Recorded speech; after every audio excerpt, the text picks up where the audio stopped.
I want to thank you all for coming to this very special presentation for Café Sci, Women in Science, a panel exploring gender in scientific fields, presented by our three lovely speakers who you'll meet very soon.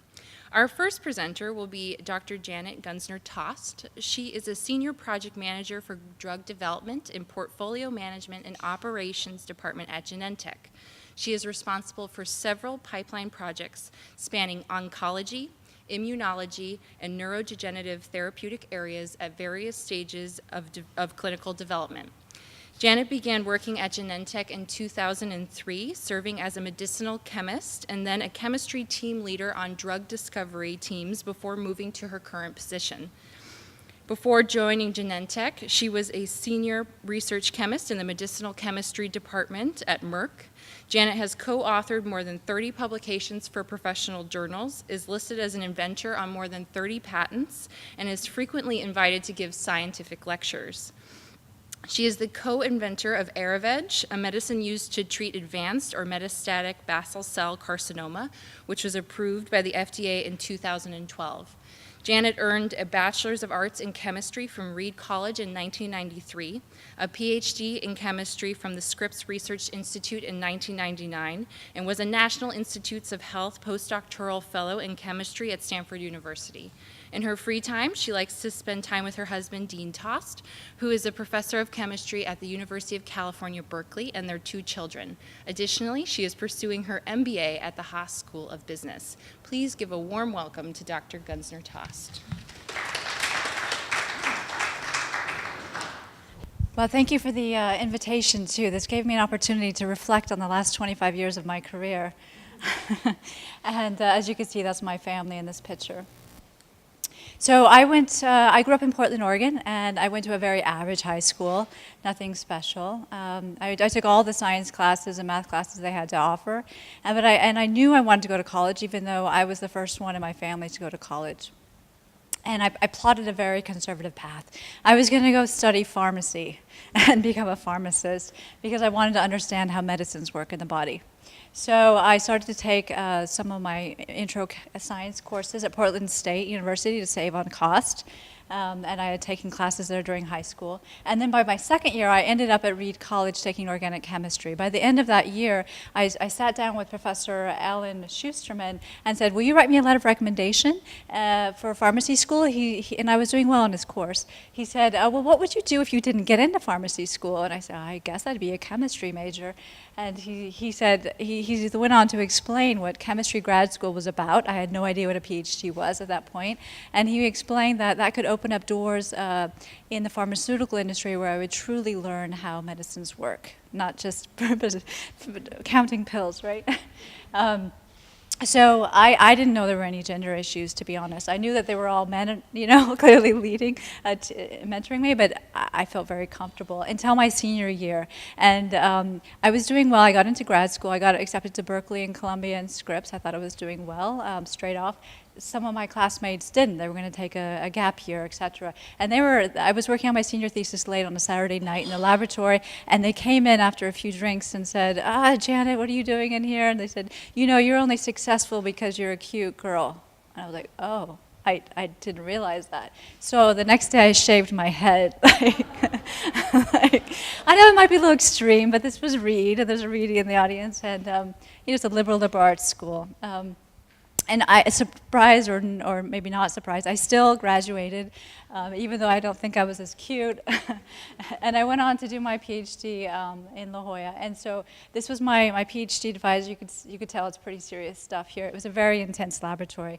I decided to work for him for two main reasons. One is that he had very strong ties to the pharmaceutical industry. And he had a large group of students. At any one time, it was about 40 students.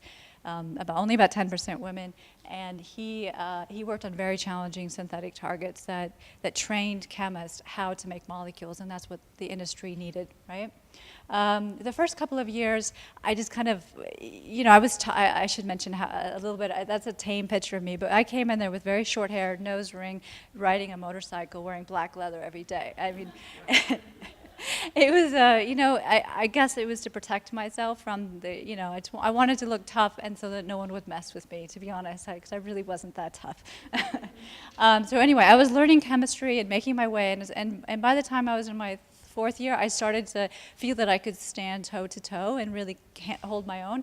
And one of the senior postdocs asked me to work on one of his projects. That was the brevetoxinae project. That was something that had been worked on by over 20 people over the years, over 10 years, and it had been shelved because it seemed undoable at certain times. And he said, well, why don't you bring up, he trusted me, so why don't you bring up starting material? So start with a kilogram of glucose and synthetically manipulate it 40 steps to a key intermediate. So I delivered 4 grams over one summer. And then he asked me to work on the forefront. So there's still 25 steps to go. So if you understand organic chemistry, 65 linear steps is quite significant and difficult. I guess my strength was I was a very careful chemist, and I was working with another senior postdoc who was brilliant but wasn't quite as careful. He would lose things, things would get blown up or disappear, and he was fine with me working one step behind him. But when it came to the final step, and I had stayed up all night, which was not uncommon for me in the lab, and I completed it and had the data maybe a few hours before him, he told me, shame, he was from China, shame, you should be home raising children. So I was surprised at that. I thought he would be happy because we were working really well together the whole time, but clearly I had somehow embarrassed him, right? Okay, so then I started working on my NIH postdoctoral fellowship application. I found that this molecule, calipatoside, had recently been disclosed. The structure had been disclosed in the journals, and it had very modest cancer activity. So I went ahead and designed a synthesis, wrote up my proposal, and got funding. I went off to Stanford to work for Toste. And there we were working, he liked people to work very individually on projects, which was good because I'd worked with teams. Teams are great, you can tackle bigger projects, but this, this showed that I could actually do it because I felt that there was a question, so there were those slights occasionally, right? What did you do? How did you contribute intellectually, etc.? So anyway, my first year I worked on other projects in his lab that weren't so successful, and then I wrote my summary for the first year, and they were a little upset. They almost revoked my funding. They said, "You're not working on cancer." I was like, "Oh." So then he allowed me to work on my proposal, and I was able to finish it by myself. Everything but that chlorine atom. I just didn't quite have enough time, but I left the material for another person to finish it. So I was quite proud of that accomplishment. And now briefly I'll tell you about my stay in industry. So as she mentioned, I was with Merck for 2 years. It was very brief. It was a company that Merck had bought called Cibia Neuroscience. It was down in San Diego. A year after I only stayed there 2 years. A year after I left, they closed that site. So my advice, if you're working for a company, if you can, work at headquarters. Less likely to shut down. Anyway, so I went to Genentech, and the reason I went there, I came back to the Bay Area, was because my husband had taken a faculty job at Berkeley, and we wanted to be together in the Bay Area. But Genentech was great. And one of my first projects I worked on was this one that made it all the way to the market. Now, it's not common for medicinal chemists to work on something that makes it all the way, and I've worked on at least a dozen other projects as a chemist in industry that didn't go anywhere, right, except for patents and publications. So I'll just briefly tell you about this story. So this is a little education here. Basal cell carcinoma is the most common type of skin cancer. It's usually not aggressive unless you allow it to go, unchecked, right? And so you can usually be treated by surgery, etc. But when it does go unchecked, the prognosis is not good. And usually, let's say 90% of basal cell carcinomas have a mutation or something wrong in the hedgehog signaling pathway that is somehow turned on and it's promoting the cancer. But normally that pathway is turned off except for during embryonic development, right? So our hypothesis is that if we can find a molecule that binds somewhere in this pathway and shuts it down, then we could probably shut down the cancer growth also. So we entered into a collaboration in 2003 with Curis, and they had lead chemical matter. here. We took it in, we scaled it up, and they thought it was probably the drug candidate. Unfortunately, it had a very low half-life, a very short half-life in higher species, which didn't bode well. I had just learned something about kind of this heterocycle and decided to design out of that benzimidazole into this, this pyridine. I did a pyridine scan and a bunch of other ideas, and this gave us the extended the half-life, you know, significantly, and then my colleague made changes on this end of the molecule, and within just a few months we had the development candidate, which is a very fast. This is not common, let me tell you. And this is a picture. So this gave us IP also, as you can see. This is the patent, which was great because it extended the amount of time that we could, you know, sell the molecule. And here's a picture of us from this summer. This is the team. Here I am in red. We received a Heroes of Chemistry Award in Washington, D.C. from the American Chemical Society for our work. So here is just one patient vignette, right? So this was the phase 2 trial. There was one patient here that they like to stand out. One is this, it's a 68-year-old woman who has a locally advanced basal cell carcinoma, skin cancer, upon her scalp. And as you can see from this picture, it's pretty large, right? It's gotten out of control. They didn't feel they could operate on it. After 16 weeks of treatment with our molecule, it is mostly cleared, and after 23, it has completely cleared. And in fact, in this clinical trial, this is the phase 2, there were 104 patients, and 13 of them had complete responses like this in healing, which is really good for a cancer treatment, right? And you can see that this is a very fast timeline. So typically, after you submit your IND to the FDA, it's typically 9 years to go through the full clinical trial development. There's usually a phase 1, phase 2, and phase 3. You could see we did it at phase 2. We had such strong data that the FDA approved it with that, you know, conditional approval with, of course, commitments after post-marketing. Okay, so it was about that time in 2012 that I decided, well, maybe I should start looking at other possibilities in the company. I was very curious to see what happened in this clinical trial. That was something I wasn't aware of. I was back in research working on other molecules that didn't go anywhere, right? So I did a 6-month internship over in this department called Portfolio Management and Operations, and then I transferred full-time 5 years ago. And there we lead all those drug development teams. You know, we work on the financial planning, and we, you know, it's really the business of the molecule and the science. It's married beautifully together. We have about 35 molecules at play at any one time, and only about 10% of them succeed. It's a tough business. Okay, once I stepped over to that development side, they asked me to help work on these Genentech Women in Science and Engineering forums. And it's not unlike this event, but it's for the scientists in the company to talk about these concerns and issues, to have more like roundtable discussions over lunch, talking about introvert, imposter syndrome, and amplifying our voice, large-scale speaker events. We invited in a CEO from a company who was a woman, and trainings. And then lastly, I'm currently working on my MBA at Haas, as Victoria mentioned, and my company is sponsoring me for this, and we'll see where I end up from here. But I'm just a really curious person. Thanks.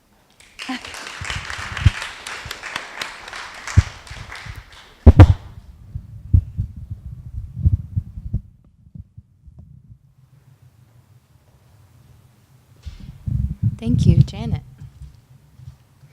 All right, our next presenter is Dr. Megan Jensen. She is a postdoctoral researcher at the Hopkins Marine Station at Stanford University in Pacific Grove, California, and earned her PhD in 2014 at the Hopkins Marine Station. Her research focuses on the physically stressful marine environment. How do organisms cope with, thrive in, and even exploit harsh environments and flow conditions?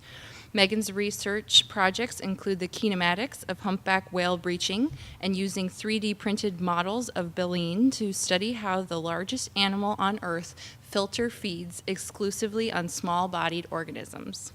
The research draws heavily from her undergraduate studies in engineering. She has a degree in naval architecture and marine engineering from the University of Michigan, and before entering graduate school, worked professionally as a naval architect designing naval ships. In January, Megan will start a new position with the International Maritime Organization, a specialized agency of the UN that regulates the global shipping industry, working on environmental regulations to reduce marine invasive species carried by cargo ships. Please give a warm introduction to Dr. Jensen.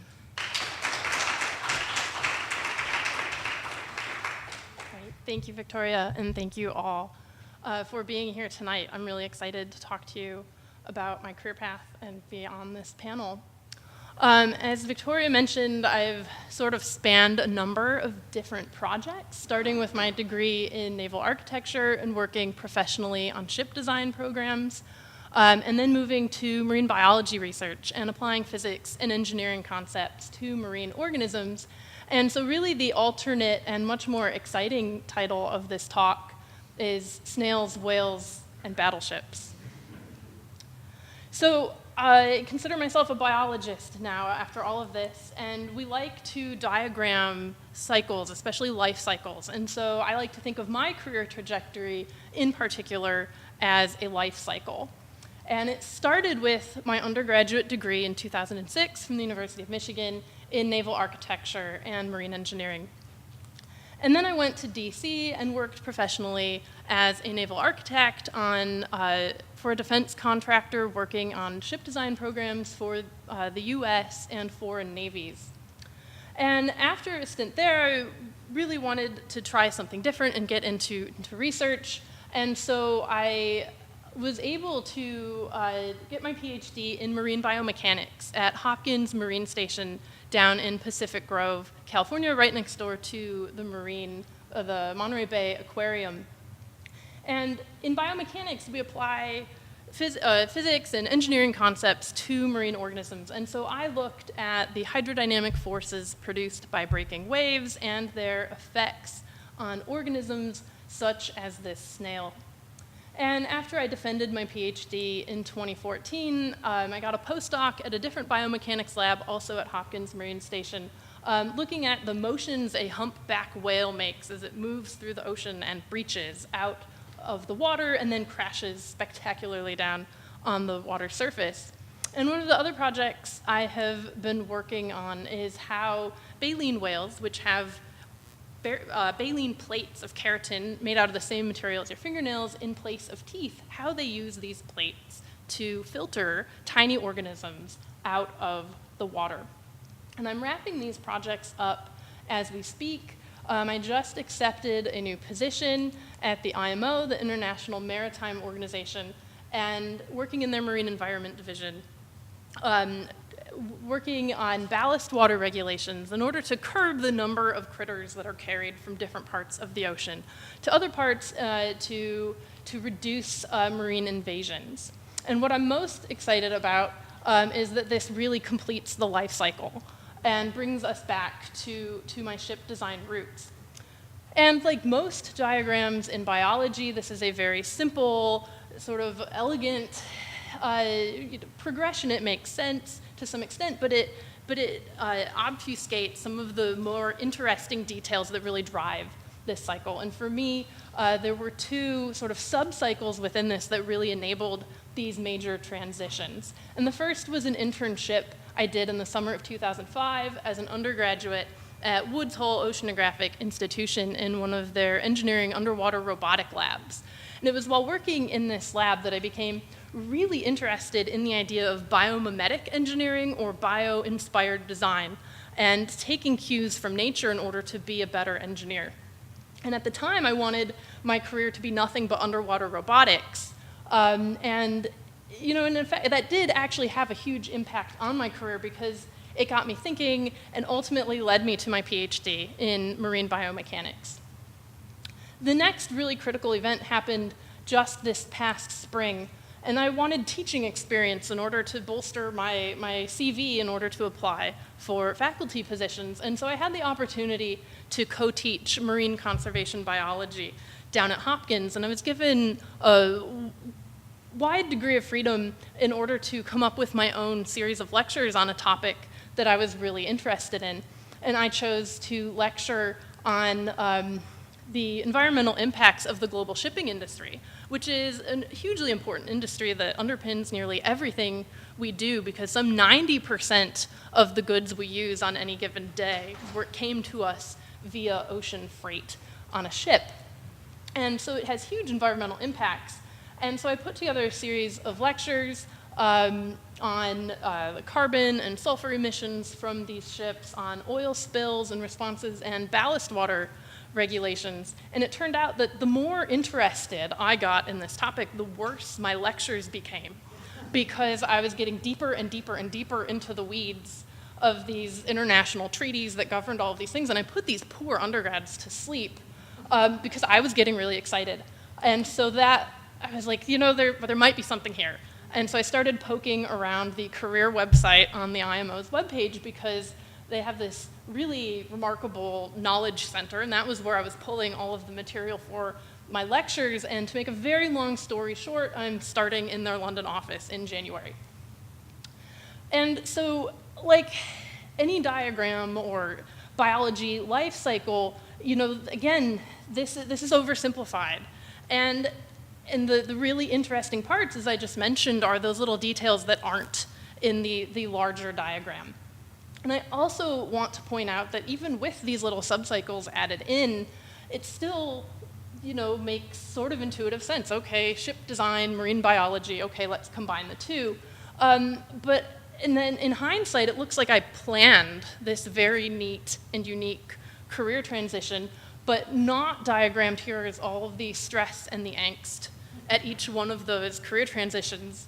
Have I made myself uniquely unemployable? And so luckily it seems to have worked out, at least so far, but that's just something I want people to keep in mind, is that it looks pretty from here. But, it was very exciting and stressful along the way. And so I want to pivot now and talk a little bit about some of the experiences that have happened over the course of that life cycle, where I did feel as though my gender really impacted my career, and both professionally and as a student. And so it started, by naval architecture is a very old, very traditional, very male-dominated field, and that was true both as an undergraduate and professionally. And my department as an undergrad my graduating class was 15 people. 3 of us were women, and there was unfortunately, quite a bit of tension between the men and the women in our class that stemmed from a number of unfortunate events. And we actually had a professor my sophomore year during one of our intro classes who, after one of the exams, put up the distribution of everyone's scores and announced his shock to the class that all but one of the women had scored above the mean. And he was accused by a student in the course of grading our exams more easily.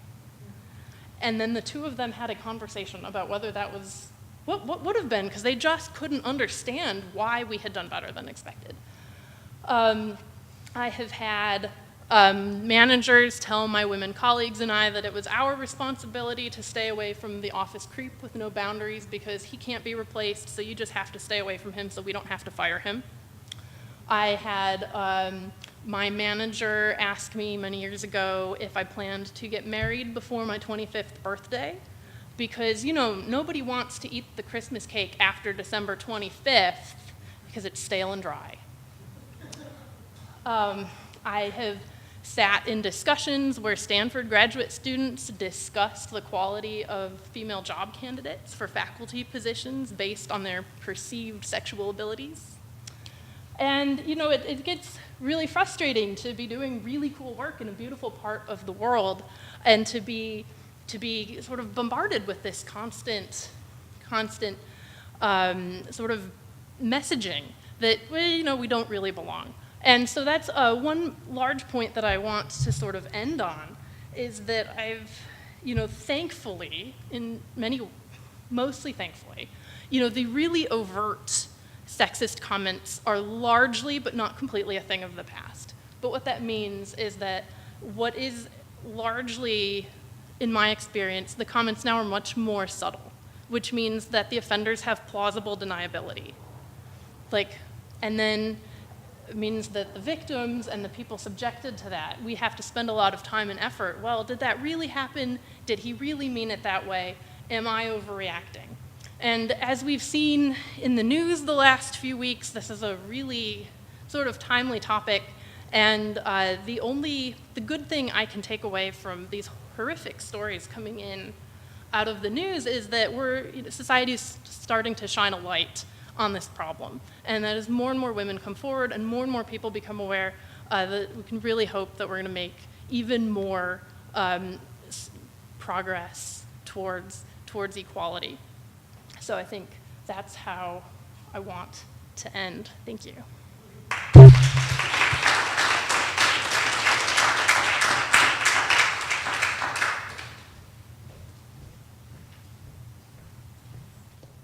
Thank you very much, Megan. So our final speaker will be Dr. Patricia Burchat. She is a professor in the physics department at Stanford University, a first-generation high school graduate. She received her bachelor's in engineering science at the University of Toronto in 1981, and her PhD in physics from Stanford University in 1986. She was a postdoc and faculty member at the University of California, Santa Cruz, before returning to Stanford University as a faculty member in 1995, where she has served as chair of the physics department and has received the Dean's Award for Distinguished Teaching and the Walter J. Gores Award for Excellence in Teaching. She is a fellow of the American Association for the Advancement of Science and the American Physical Society, also known as APS, and plays a leading role in organizing the APS conferences for undergraduate women in physics, a dozen regional conferences held concurrently and attended by over 1,000 female physics majors each year. She is also part of a large team of scientists preparing for analysis of data for the Large Synoptic Survey Telescope, which will be collected over a 10-year period and will produce the most extensive census of the universe to date, which will be used to investigate the nature of dark matter and dark energy and the cosmological evolution of the universe. Please give a warm welcome to Dr. Burchat. Thank you. It's hard to get out. Okay. So, as you heard, I started graduate school in 1981 at Stanford University, and I came here mostly because of the accelerator, and started off in particle physics. So let me just go here. So this is a shot of the accelerator up the road, going under Highway 280 right here. And for about 2 decades, I studied the universe at the smallest scale using the accelerators. And then about 10 years ago, I switched my area of research from particle physics to observational cosmology. So I was again studying the universe, but now at the largest scale. And it might sound like an unusual way to go from the smallest to the largest, but in both cases, the questions were the same. What are the fundamental constituents of the universe, and how do they interact? And in both cases, it's large collaborations, building large instruments with large amounts of data, and applying statistical analysis. So it's actually pretty similar. And the reason I did it was partly, I'll come back to the telescope in a minute, was to be on a learning curve. I was in particle physics for a while. It was a very mature field. And I think we do our best work often when we're doing something different. So I loved hearing what Megan, just all these switching around. And I think that's how we stay creative. It can be challenging because the cultures are different in different fields, but it's exciting. So I now work on this Large Synoptic Survey Telescope, so I'll just tell you a little bit about it before going to some of the elements related to gender. So this telescope, this is an artist rendition, and it's on a mountaintop in Chile, so near a town called La Serena. And it is planned, we are on schedule to have first light, so first light coming through the telescope and being imaged in about 2 years, and begin operation about 3 years after that, because there's a lot of commissioning to happen before we then run it for 10 years. This has a very long history, and I've had the privilege to be involved in this project for now over a decade. And this, for example, is spinning our primary mirror. So it's an 8.4 meter mirror, and you basically melt the glass while it's spinning, so it'll take on a parabolic shape. So to first order, it's the right shape for your mirror. And then keep on spinning it for another few months while it cools down, and then do a few years of polishing. Okay, so the mirror is all ready. But that, you see the year is 2008 there. In 2015, so about just 2.5 years ago, we had the laying of the first stone ceremony in Chile. And so this is kind of like basically a ceremonial to get the thing started. That's me on the mountaintop. We had the Chilean president at the event, and also Franz Cordova, who is the NSF director, the National Science Foundation director. She was actually an English major at Stanford and then did her PhD in astrophysics. Okay, and she's a world-class astrophysicist. So she was down for the event as well, and that's me right next to the first stone. Totally commemorative. This is a picture from just 2 weeks ago of the real thing. So the construction is well underway, and it looks a lot like the artist's rendition right here. And it's about almost $1 billion, this project.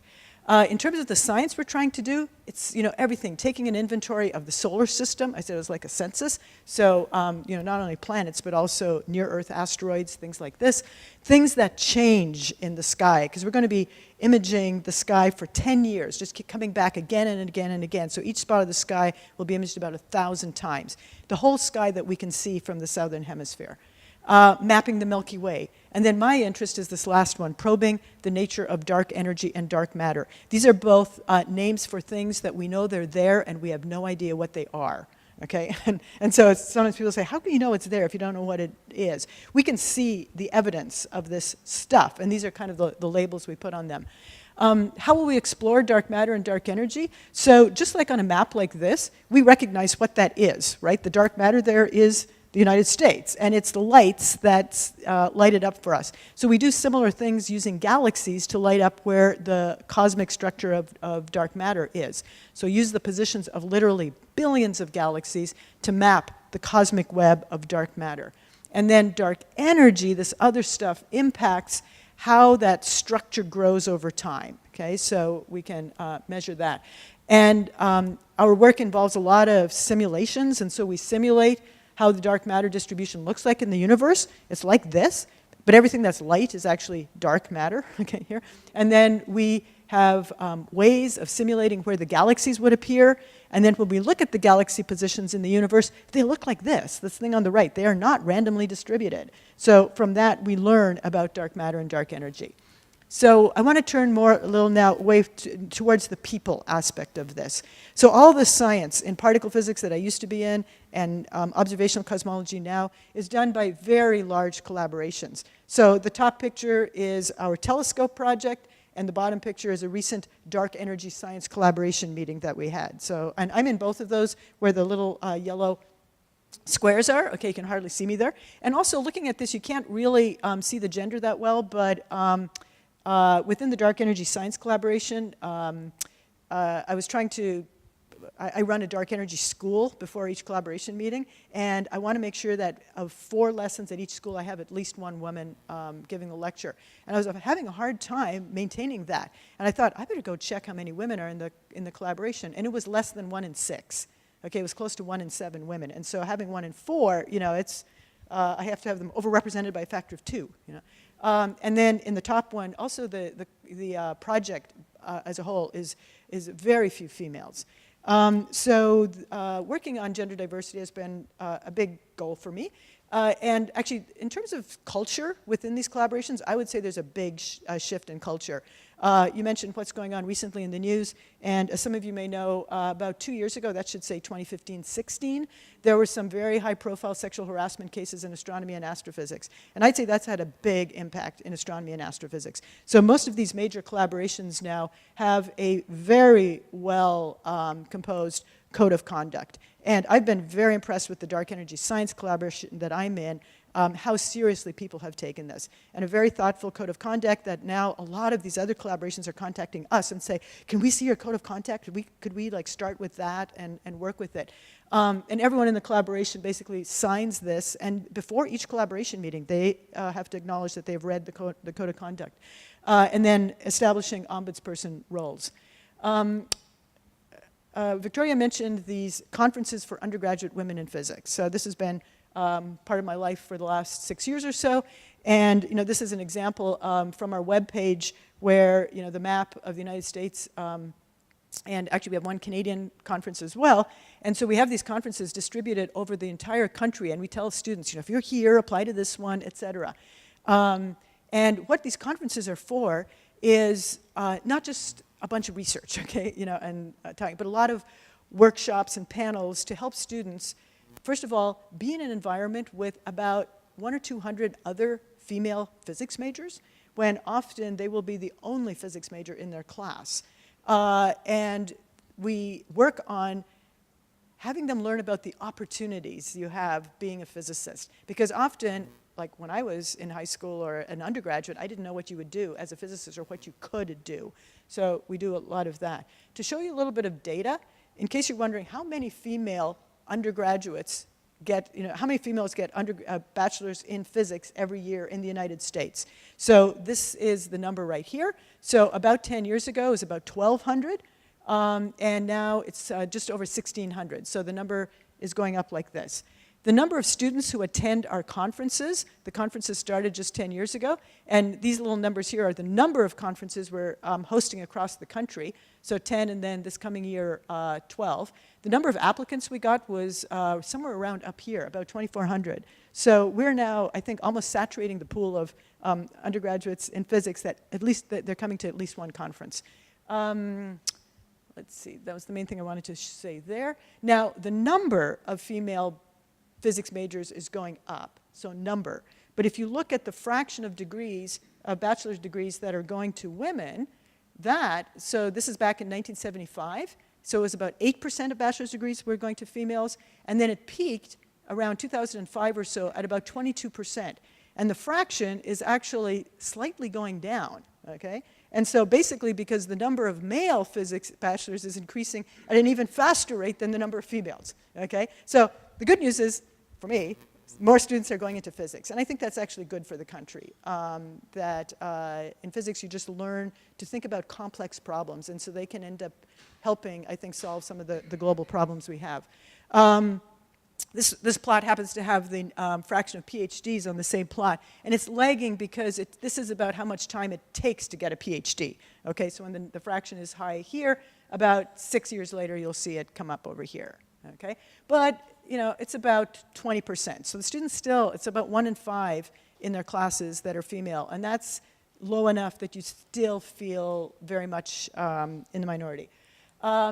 I put a lot of effort into teaching and into using evidence-based, research-based techniques. So research shows, not surprisingly, that the best way to learn is not what you're doing, okay, listening to someone talk, but rather you have to experience it yourself. The analogy people often use is learning to play a piano. You do not learn to play a piano by sitting and watching your teacher play the piano, right? You've got to play the piano. So in my classes, so this is, for example, the first quarter of quantum mechanics in 2016 and 2017, and this is my class. This is what it looks like, okay? And so I will give short lectures, just a few minutes, introduce the concept, but rather than them watching me demonstrate how clearly and easily I can do the derivation, okay? Instead, they're doing the derivation, but with materials that are really structured to lead them through it so that light bulbs are constantly going off in their head, okay? And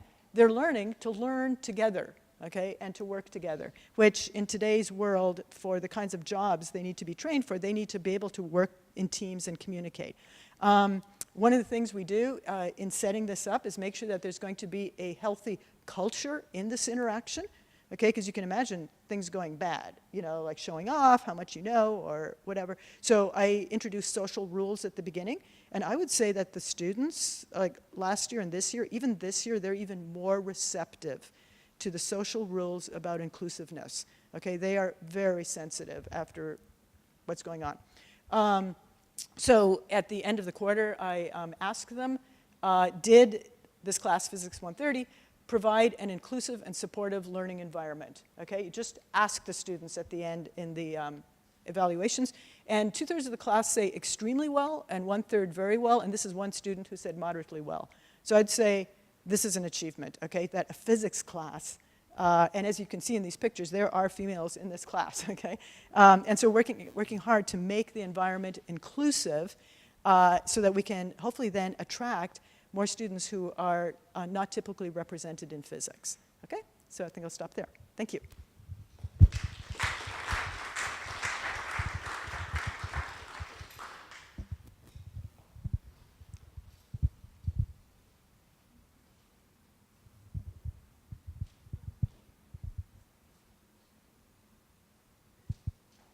So do you want to hold this now? Yes, and you guys can use that one.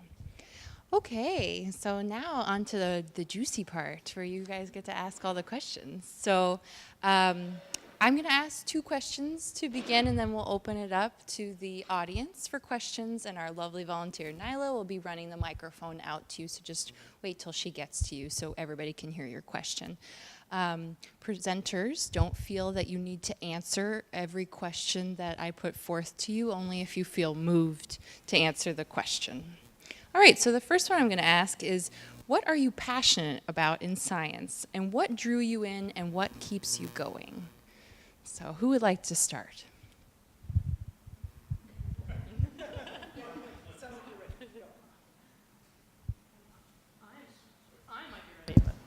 There we go. Okay. For me, it's like those few minutes of staring at a graph and being the only person in the world that knows something for just a couple minutes is what makes me really excited about science and what has kept me in it.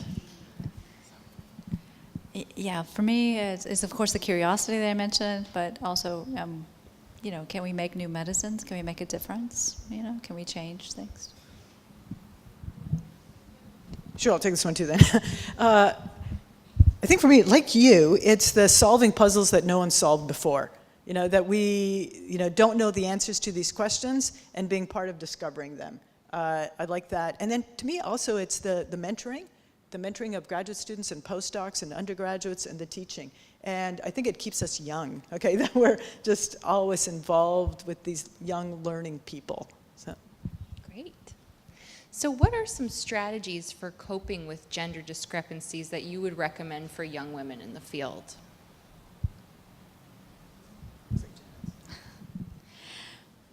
Well, I don't think I did, much of this when I was younger. There really weren't that many women in the lab, but I think it is important to bond with the few women there, and don't be afraid. I did feel a little self-conscious sometimes because the guys were like uncomfortable when the women were together, and were we plotting to take over the world or something? But put that aside and really use that mentorship. The second thing is talk about gender issues with more than just the women. Talk about it with the men. Let them understand what's going on. Of course, try to be non-emotional because that upsets them. But get them involved. Let them know what's going on. I mean, that's one thing that we did for the GYs, Genentech, Women in Science and Engineering. We started to get men involved so they knew what was going on that they didn't know about. They just weren't aware of it. I think my number one piece of advice would be to trust your gut. If something is making you uncomfortable or doesn't feel right, then that is okay. And it took me a long time to realize that and to stop trying to oh no, I'm just oversensitive. No, that's not okay. And then the second piece of advice is a way to sort of move on with that is find supportive people and the camaraderie that you mentioned. And also to not be afraid to leave. If you have a manager who ends more than one conversation with, "You're not going to tell HR I said that, right?" It's time to move on. It is not worth your time. They don't deserve you. Okay. One thing I think that is effective in departments, so it's kind of different from an individual strategy as more of a departmental strategy, and I think even young people can help move it that way. That is to have an equity and inclusion committee and make sure that committee is diverse. Okay, and often in a department or any sort of unit, that there are, men, for example, and white men who care about this enormously. And so bring in as many people as possible and then use data. Okay? Often data will speak to people. And so present them with the data and sometimes, and not in a look at the data, but look at the data. And often people are like, wow, there's a problem. Okay? So I think that's been working well in the physics department at Stanford. We have a really, the last year or so, a really good equity and inclusion committee.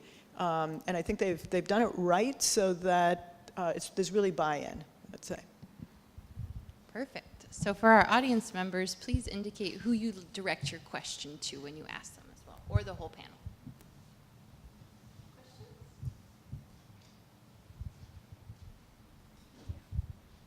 Hi, my name is Kaylee. My question is for Dr. Burchat.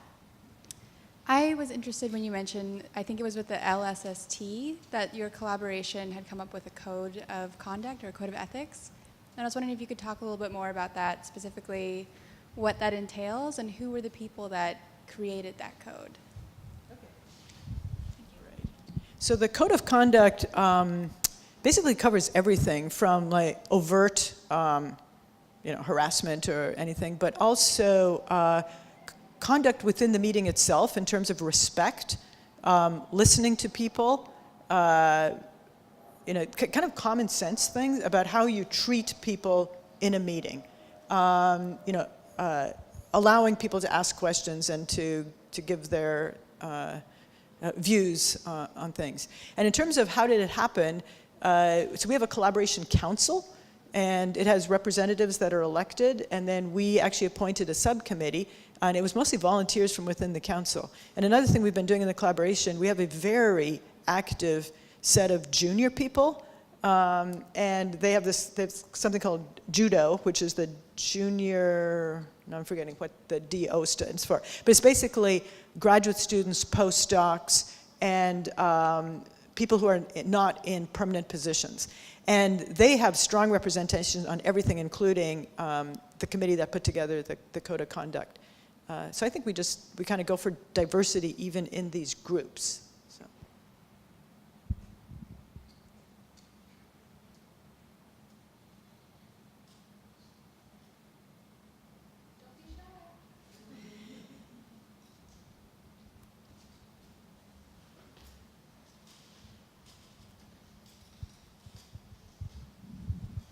So I have a daughter in high school who, as a freshman, when she took biology, wanted to be a biologist.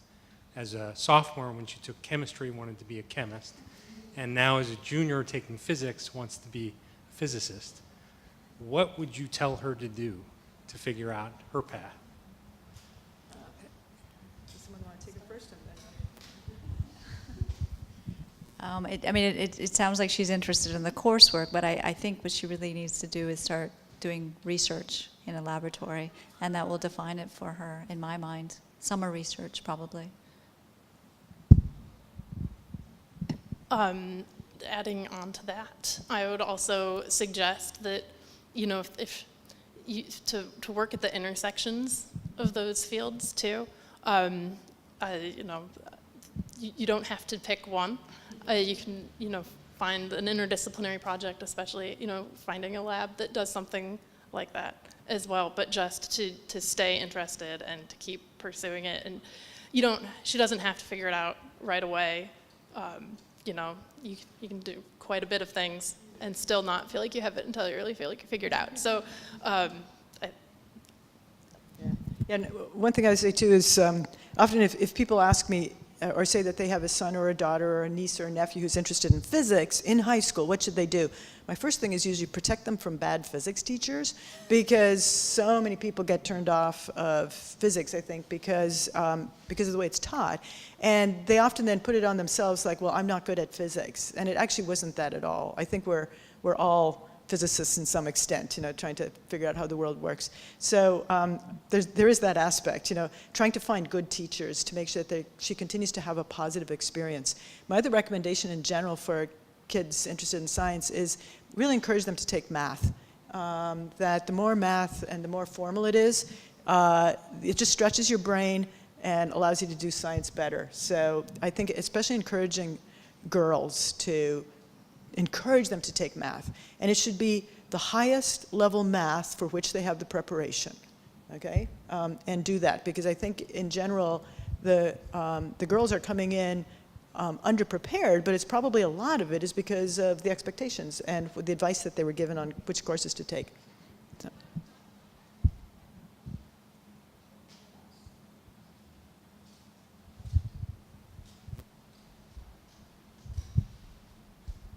I admit this is sort of for my own selfish purposes as a mentor, but I'm curious if you could talk a bit about mentoring experiences or mentoring strategies that worked for you while you were the mentee and perhaps now work for you well as the mentor. I'm curious about that. and to the panel.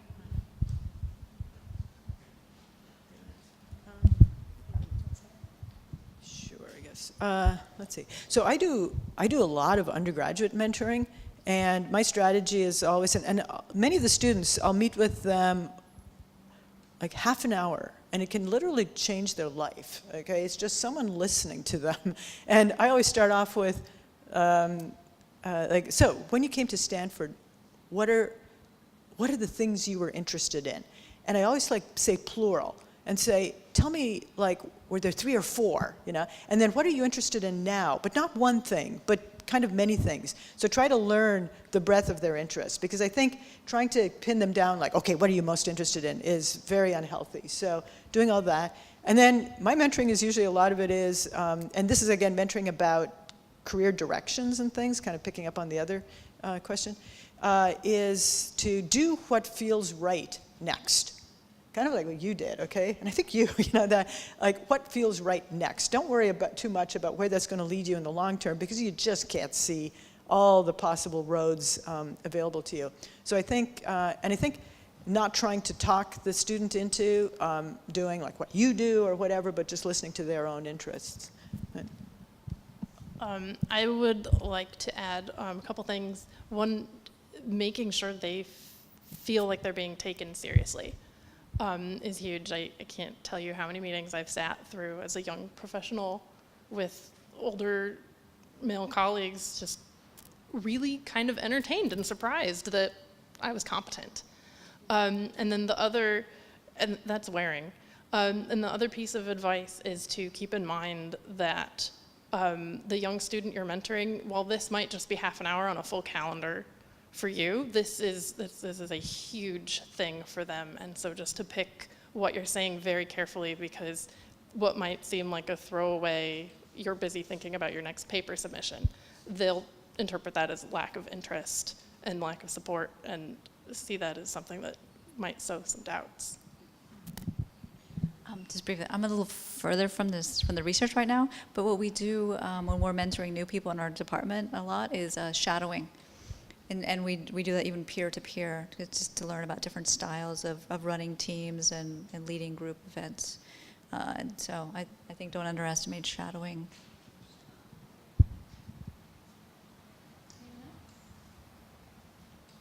I have a couple more questions, if I may.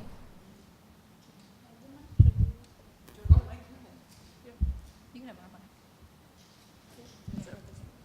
Let her. Hi, I have a question about Stanford in particular. I spent about close to a decade there, from mid-'80s to mid-'90s, and I could fill an evening with stories of women at all levels, from faculty, physicians, graduate students, postdocs, and what happened to them.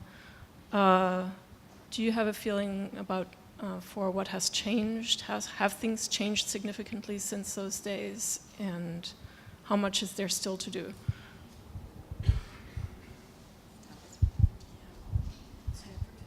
Yeah, I was only there for 2 years, and it was 16 years ago, so I don't think I... Okay. So I think leadership is incredibly important in terms of setting cultures and expectations. And we had about 16 years, I think it was, at least with the two Johns, so John Etchemendy and John Hennessy. And I think, so there's different aspects of culture, right? And so let me deal with diversity as one. You heard that I was at UC Santa Cruz until about 1995, and I'd been a postdoc and a faculty member there. And the reason I moved to Stanford actually was for personal reasons, because my husband was working in San Francisco and I was working in Santa Cruz, and our kids were here. And I loved UC Santa Cruz, and I really didn't want to leave. And what UC Santa Cruz what was special to me about it was that it's a public university. And all universities in Canada are public, and that's what allowed me to be first-generation high school graduate and end up as a professor at Stanford, was because of the public universities, I would say, in Canada. But for personal reasons almost, I came to Stanford. And at that time, that was when the UC regents had just voted that diversity could not be used in, or affirmative action in admissions in the UC system. And I remember at that time, the leadership of Stanford was saying, if we are to educate the leaders of the future, those leaders must represent those that they're leading. And I would say that that has strongly come through in my time there. And that over time, too, so it's diversity in the undergraduate body, graduate students, and faculty. Postdocs really fall through the hole because postdocs are hired by faculty. University has no control over that. And the postdocs actually are very non-diverse. So that's something that could be fixed. And then in terms of gender diversity and welcomeness and everything, I would say our current leadership is, so far seems fantastic. So Mark Tesley-Levine and Persis Drell, she's the new provost, and Mark, the new president, and I'd say this is high on their radar screen. And we're going through a long-range planning process right now, and these sorts of issues are, I'd say, getting a lot of importance there. But, yeah. Well, Lisa has a woman provost. Yeah, that's right. It has happened before. Yeah. Okay.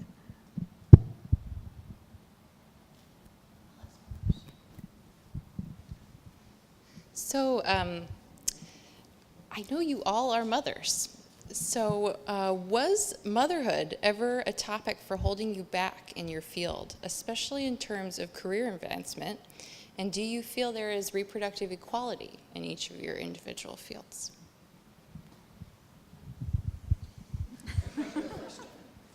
I'm first. I'm holding this.